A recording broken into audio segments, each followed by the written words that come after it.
I was thinking about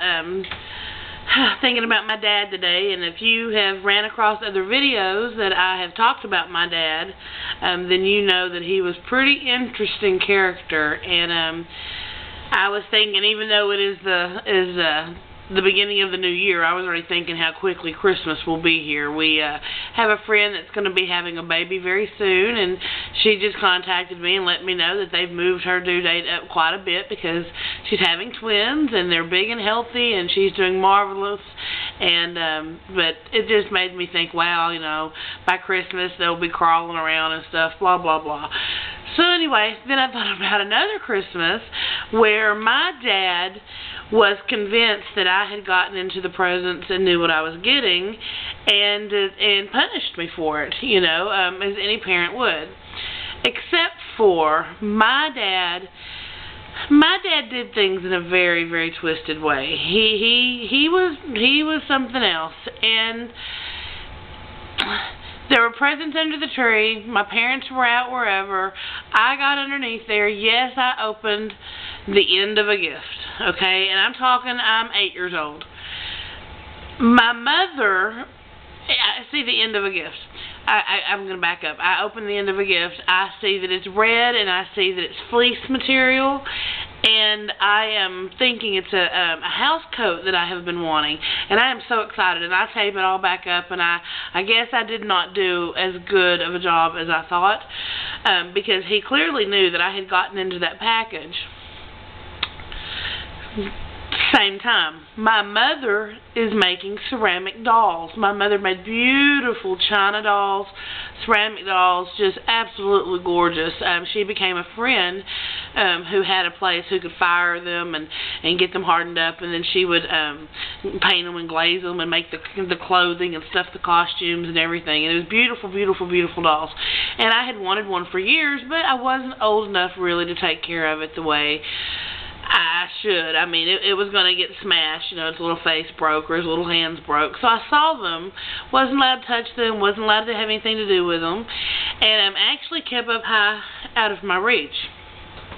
So anyway, I always wanted one. Christmas morning comes along, and we're opening the presents, and I am so excited that I am getting a red house coat, that I am about to shit myself. Well, I get over there, and I open it up, and it's not a red house coat. It is one of these dolls, and it has on a red dress made out of the material like a red house coat would be made out of. She had this jacket on. Beautiful doll. Oh my God, it was so much better than a house coat. So much better than a house coat. And I just remember hugging her and looking at her and just heart beating and just, my God, I had one. And would I get to play with her? And my dad then pops in and says, I don't know if you're going to want to play with that one or not. And I said, well, you know, I mean, do I have to put her up? I have to put her on the shelf, and I can't, you know, play tea with her or dress up with her or whatever. Remember, I'm like 8 years old.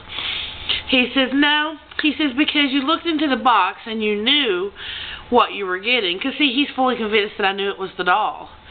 Because you knew what you were getting, that makes this doll, since it was Christmas time, it makes this doll an evil doll. And this doll is going to betray you when you turn your back, or when you're not looking, or much worse, when you're asleep at night. When you do something like this and you break the magic of Christmas, these kind of things turn evil, and this particular kind of doll will end up in the kitchen getting a butcher knife and coming to your room and cutting your head off in the middle of the night. And my mother's like, do not tell her that. Oh my God, Paul, do not tell her that. What are you doing? And he's like, it's the truth. It's the truth. She shouldn't have gotten the presents. She shouldn't have been snooping around, and then she wouldn't have broke the magic of Christmas and turned her doll evil. And so it is all her fault. Well, then I'm scared to death of the doll. Not only am I scared of that doll now, I'm scared of all of them, because if mine can come alive because it's pissed off that I thought I knew what it was, then what's to say these others aren't pissed off about something, and I've just been lucky up to now, and this one's going to get them to turn on me or something. I don't know. My dad had me so freaking paranoid. I was at that age group. He had me really jacked up. I do not know what drugs that dude was on. He had come back from Vietnam, and apparently he brought something with him, and he was enjoying it because he was always paranoid and giving me creepy shit to think about. So no, I hated the doll. I loved it for 10 minutes, and she was awfully beautiful, but she ended up sitting with my mother's collection on the shelf that I wasn't allowed to touch, and I made that suggestion, and I was good, and that put her on the other side of the house away from me and up out of my reach, which made me think it'd be too hard for her to get down, you know, so I should be good. But anyway, my dad, punishment, just the weirdest freaking things. Anyway, hope you enjoyed that little tidbit. Have a good afternoon.